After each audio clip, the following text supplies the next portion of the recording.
Hello everybody, Ben Rogers here, the Raptors Digest. Breaking down, everyone's heard it by now, the Toronto Raptors have officially made a blockbuster trade. The rumors have been flying throughout this whole season. We finally get the all-star we needed. Maybe not the guy that's been speculated upon so much throughout the season, but Marc Gasol is a Toronto Raptor, three-time all-star, and we sent away Jonas Valanciunas, DeLon Wright, and CJ Miles, along with a 2024 second-round pick to Memphis in return for Marc Gasol. Riker, I made a quick reaction yesterday to the deal, but what are your thoughts on the deal as a whole? Well, let me get into it because I have a lot of thoughts on this, but give me your quick answer. In just one word, no explanation needed. You can kind of give the pros and cons, but do you think that this is ultimately good, this season only? We'll just consider immediate impact, good or bad?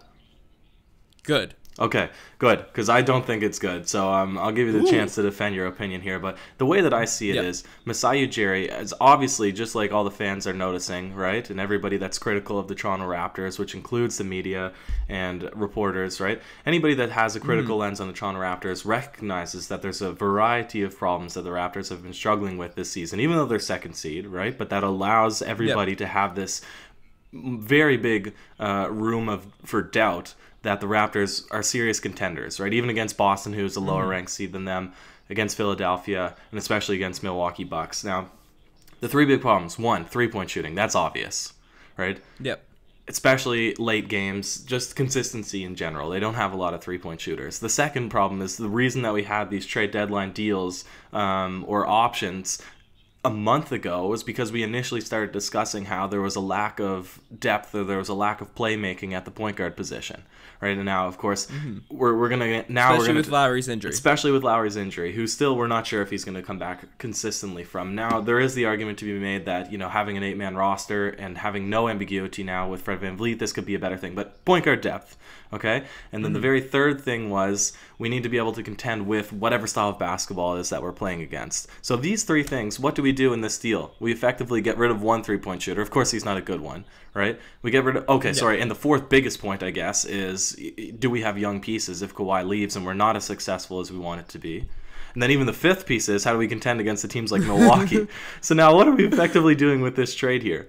We're getting rid of a shooter and getting no shooters in return. We're getting rid of one of the point guards now, so we're losing a bit of our point guard depth. We're trading away our young assets for a lumbering old, let me add in old, 34-year-old Marc Gasol. Okay, we're not really adding in any pieces now to contend against the Milwaukee Bucks, which have now stacked up with Mirotic. They're already probably the best shooting three-point shooting team in the East, so now they've become even better. Philadelphia 76ers now have a big four. What is that? And Boston Celtics, I mean, they are what they are, but we haven't been able to really take a commanding lead over them this season, and when we play against them face-to-face. So I am a little bit concerned that really all of the largest points now that the Raptors should have been looking to work on, and this is why the deal with possibly landing Bradley Beal was so intriguing, or even going after a smaller market guy like Mirotic, which the Raptors were fighting for. They just didn't win out in that deal. Really, we didn't assess any of those, or we didn't achieve any of those goals that we had, and instead we got somebody who's incrementally better, like just barely, marginally better than Jonas Valanciunas. He's only about 2 points better, a rebound better, worse field goal percentage, worse free throw percentage, only slightly better three-point percentage, and a couple more hand assists to boot on 15 extra minutes played per game, and he's a perennial starter, and he might not even switch into the starting rotation on the Raptors. I'm definitely concerned. Okay, that's fair. Initially, when I heard the trade, I wasn't 100% sold on it. I was a bit worried, and I think a lot of that was because of my love and admiration for Jonas Valanciunas. I love the way he played this season. You grow a bond with this player. Mr. Lithuania Lightning, whatever you want to say about him. I was a bit hurt that he left, but upon speculation, and I initially wasn't sold that it solves the problems that the Toronto Raptors have that you've brought up. But the more you look into Marc Gasol as the player, even in his older age, he's still a phenomenal center in this league. And, you mentioned it, okay? The Toronto Raptors need to fix three-point shooting. They need to fix bench depth. And, those are our biggest issues. Those kind of sum up the 5 points that you brought up, okay? Marc Gasol is probably going to be the starter for this team. I think you don't really make a trade for Marc Gasol if you're not going to throw him into the starting lineup. I think, do you agree with that statement? I agree, but I think it's an injustice to Serge Ibaka, who's been playing fantastic all season long. But that's not to say that he can't be effective, because when we had the tandem of JV and Ibaka, they were playing well, regardless of which one started on a given night. Most definitely. So I think, as of right now, Marc Gasol is probably going to be the starter for this roster, and him injected into the starting unit makes a lot of sense for this team, because the Toronto Raptors, as I mentioned, the three-point shooting has been an issue, and you say that the Toronto Raptors brought back no shooters, and that's a fair statement, I guess, because we're not bringing back like a spot-up guy. Those guys that were Masai has been kind of out there looking for in the rumor mill, searching for those players. But Marc Gasol is a 34% three-point shooter. He shoots 4 a game, and he really spaces the floor at the center position, which is going to really stretch things out, because Pascal Siakam isn't really consistent from behind the line, and Lowry hasn't had that as much consistency as we'd like to see from out there as well. So having another three-point shooter in the starting lineup, obviously we talk about on a consistent basis how Serge Ibaka, phenomenal season, great player. We really don't want him shooting too many threes. So I think adding another stretch big man in the starting unit is going to be very helpful for spacing out everything, letting Kawhi get easier buckets. Danny Green will then be able to have more space on the court to get his cuts and threes. So I think we are bringing in a shooter, and hopefully a guy that's more consistent than all the guys we sent out, because obviously Jonas, death taxes, and JV's threes, he kind of took a step back from the three-point line this season. DeLon Wright, you can never really count on him to shoot threes. He'd hit maybe 1 or 2 every now and then, but DeLon Wright's not a shooter, and CJ Miles was honestly a liability, because he is a shooter, but he misses everything. So I think I'm not worried about the three-point shooting. If anything, I think the three-point shooting improved in this deal, but and then Serge Ibaka gets moved to the bench, right? And in theory, you look at it, we're giving up 3 consistent bench players, as obviously we can consider Jonas probably a bench player, because Serge Ibaka played about 75% of the game as a starter. But regardless, we're giving up 3 players, and now we're probably going to move Serge Ibaka to the bench. And you look at it at face value, and you think that will crumble our bench. Obviously, the one that's been already struggling, but you've mentioned it on almost every single pod. Role clarity, especially at the end of the season, we need guys to know where they're at. Yeah. And DeLon Wright, he's come in and he commands the ball. He's a natural point guard. He usually comes in at the 2, and he takes the ball out of Fred VanVleet's hands, Norman Powell's hands, and when he's out there, the benches usually ran lineups with Fred VanVleet, DeLon Wright, Norman Powell at the 3, OG Anunoby at the 4, and either Moose or Jonas, whoever was there in the past, at the 5.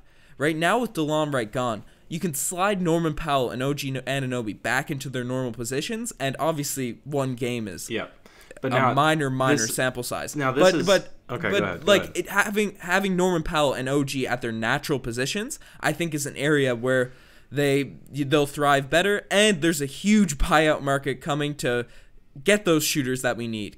We have the space now. We'll get into it. We'll get into the buyout market for sure. But this is the issue: is I'm not arguing that the players that we got I'm not arguing that the team that the Toronto Raptors had prior to this trade was a team that was better than the other 3 or 4 teams in the East that we really need to make sure that we're competitive with, right? I'm not arguing that that's a team that's going to bring the Raptors to the next level. Obviously, we were saying that this needs to be addressed, that a trade needs to be made. And to be fair, a trade was made. And one of my biggest points last season, this season, has always been play an 8-man rotation, right? That's what all the good teams do. That's what the Thunder do. That's what the Warriors mostly do. That's what the Lakers did last night in the win against the Celtics. 8-man rotation. Right, and now we are giving finally Norman Powell the opportunity to play consistent 15 minutes per game to 20 minutes per game. We're giving OG Anunoby, now he will be a small forward, right, off the bench. So so I 100% agree with that. Marc Gasol, he is a very slightly better shooter, right? But my biggest issue is not that this trade. He's a good shooter because he shoots a high volume as well. Obviously, you can look from at the field. From the field, he's worse though. From the field, he's 100% worse. He's 54%. Yeah, but 57%. Okay. Like shooting wise, his form is more fluid. His form is more fluid, and he's more confident taking a shot. But he's not on paper. He's not much better.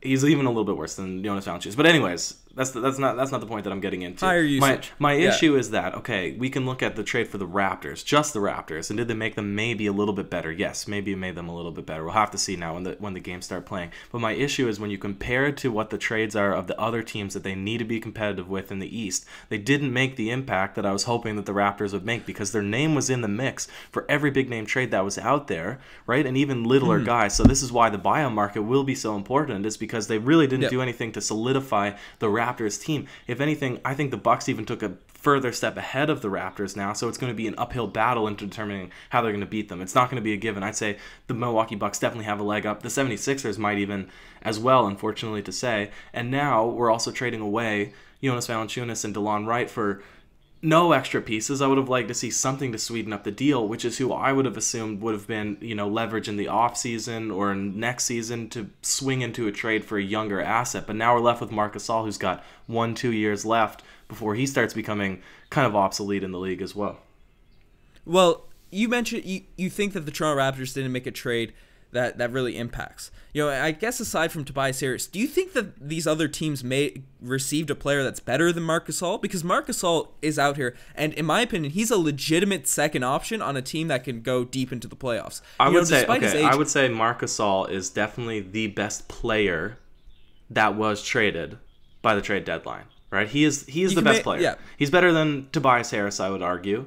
Maybe not this season. Okay, that's an argument. That's the one player. It's an argument to be made, but other than that, Marc Gasol is the most talented and the most proven in the NBA. He has the ability to be, certainly considered the biggest name. But the issue is,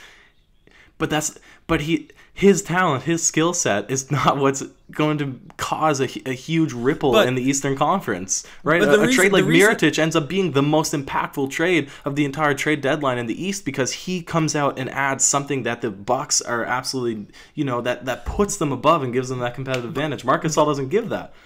But I think Marc Gasol is exactly what we needed, because we've been talking about, okay?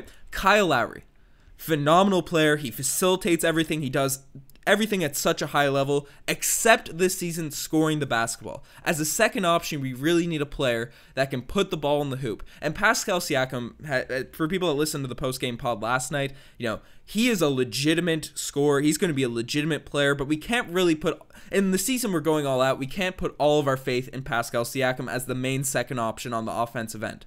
Right? And Kyle Lowry with his back injury, we can't put all of our faith in Kyle Lowry as the second option to be, our second lead scorer behind Kawhi Leonard. I think Marc Gasol is a player that we can rely upon, not necessarily to be our second best player, but to come out here and get us a bucket when we need it, when the game matters.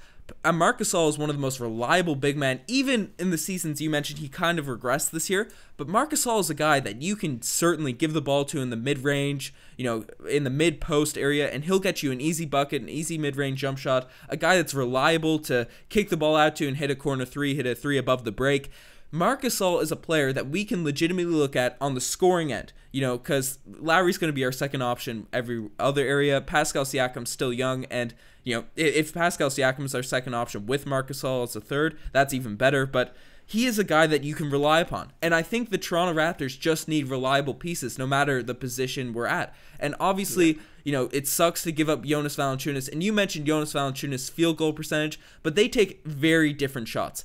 But Marc Gasol is playing on the Memphis Grizzlies right now, and he is, taking all the tough shots. All the focus is on him. He's shooting at a much more attempts. So his efficiency obviously might not be as good as Jonas. Jonas was one of the most efficient players in the NBA, right? Marc Gasol is going to come in here and give us, especially in the playoffs. Marc Gasol is a very experienced player at being a top guy on one of the top teams in the Western Conference playoffs. He's going to... I was a bit hurt initially by the move because obviously Jonas is like 9 years younger. Yeah, but Jonas doesn't matter because similar stats. We both agree Jonas was not going to help us, like I said, advance at all in the playoffs. But let me ask you a question, because it's a good point that you bring up. Of course, consistency is one of the biggest issues for the Toronto Raptors, right? Yeah. And experience in the playoffs is also a big thing. So Marc Gasol, we can definitely have much more confidence in him, even then probably in Serge Ibaka, who, if he's struggling with his shot, then that's really diminishing the entirety of his game.